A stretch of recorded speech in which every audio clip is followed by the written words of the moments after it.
as well as the mentor have to put into this process. And obviously, no outcome can be achieved, right, unless there's really a burning desire to succeed. So I think this is something that we have to work upon and improve upon our way of evaluating, so that when we have people in this program, what they benefit out of it can be correlated to the desire that they also have in terms of their own success. The second learning that we really see out of this, which drives success of the program and which could be a learning, is a full-time interest in the startup or the entrepreneurship journey that somebody has initiated.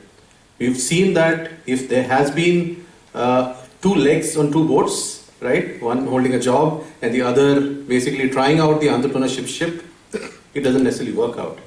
So this is something that we've really seen. So when we refine our program and move forward, I think that's an area that we seem to have identified that we could keep in mind. The second thing that we really think as mentors, what could be something as an area of improvement, that there has to be a fallback plan if there has been a mismatch. It can happen. There's a lot of investment of time, energy. There's a lot of selection process that might go through. But in case there's a mismatch, then there can also be an option from deselecting a mentee who's taken on board. And also, just like you have the Indian Railways, right? Unfortunately, you can't have an RSC, but you can have a waiting list of a mentee, right, who's been identified. And then we can induct a new mentee into the program, where the amount of time and energy the mentor is going to be putting in is best utilized in a better fashion then. So I think these are the two actions which will really ensure that when we have a mismatch, we can actually pick up the pieces and still make a success out of the entire program itself.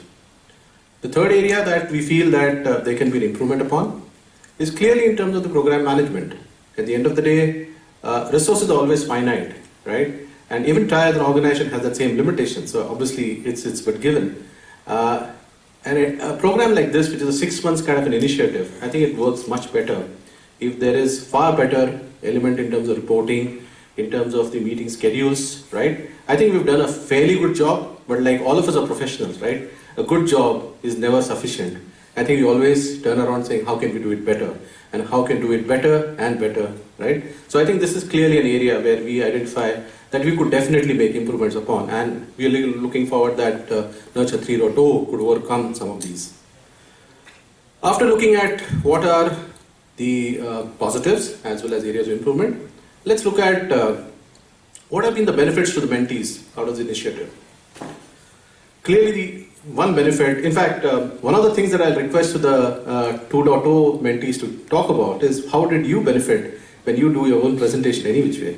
But anyway, from the mentor's point of view, I think this is really what the benefit the mentees really drew out of it. Clearly an unbiased perspective, right, on the current and the future business strategy. There is ultimately nothing to win or lose that the mentor has. There is no financial gain, there is neither a stake, there is nothing else, right? It's only one professional to the other, providing you unbiased perspective. And ultimately all of that really helps, right, to challenge some of the mentee companies to dream bigger and to think bigger than what they are looking at right now. I think that's one key contribution that this program really provided to the mentees in our opinion. The second key benefit of the mentees has been an invaluable pool of industry-specific and general management experience. If you look at the mentor profile that we had in Nurture 2.0, we have an excellent mix. There are CEOs of IT companies, there are people who have successfully founded and then successfully exited the company that they founded, right, in the process, and are now in the process of building new companies. So this kind of wealth of experience that the mentors really bring to the table, I think it's invaluable in any sense of the term, right? Even if you went out and we wanted to pay for this experience, it would be hard, very, very hard to be able to get this kind of an advisor or this kind of an entity on board to support you in terms of your own growth journey. So I think this is something that is completely invaluable as far as the entrepreneurship journey is concerned.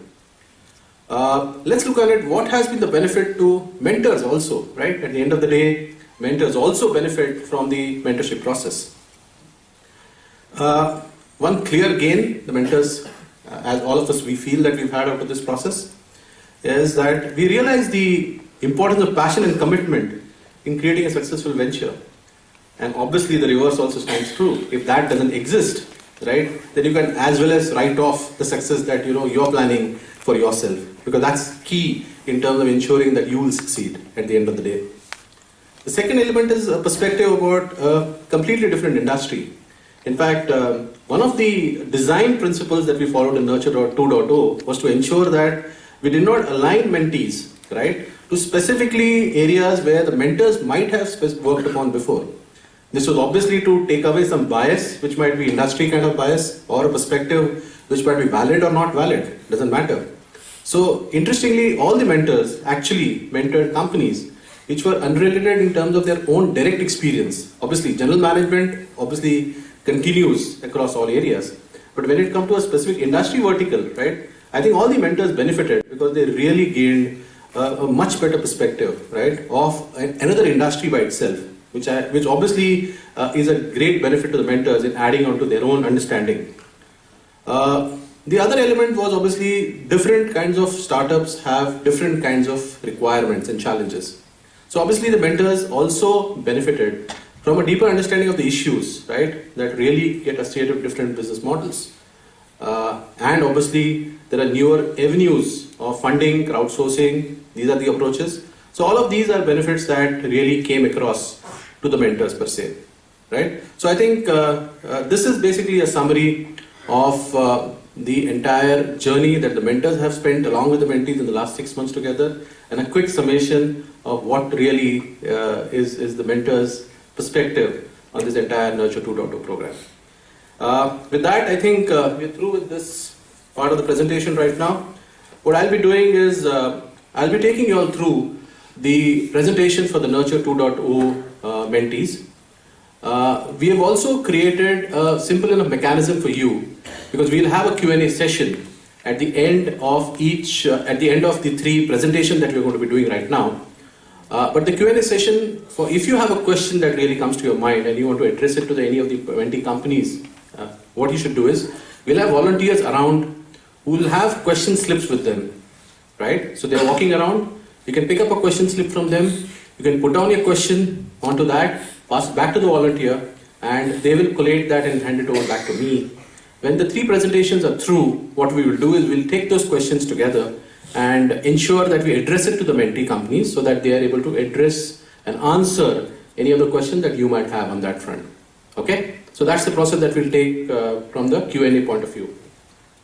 So with that, I'd like to invite the first mentee company to come on. This is Anirudh Dike from Genesis Technologies. I am Anirudh Dike, Founding Director of Genesis Technologies. Our company specializes in construction project management and integrated engineering services. We typically focus on projects valued between 30 to 150 crores, and that excludes land cost.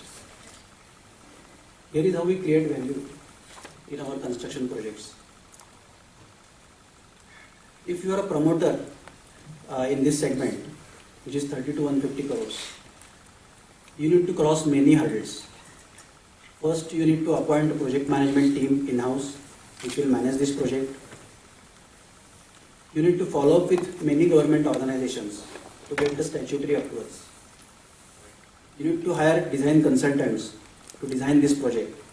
You need to hire contractors. And most importantly, you need to invest your time and energy before you complete your project. So are you looking for a hassle-free option and want to focus on your core expertise? If the answer is yes, then partner with us. We will be there with you right from project conception till the execution of the project, and you will get the best returns on your investment. These are the construction projects that we undertake and the sectors which we are interested in. These are the sum of projects which we have already executed.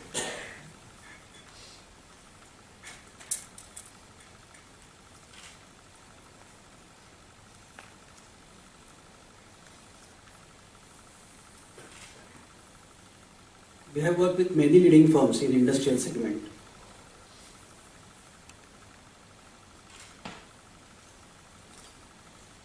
This is our mission. We want to simplify construction projects for our customers. We want to add value at each stage of construction. And we want to become India's leading turnkey construction solutions provider in 30 to 150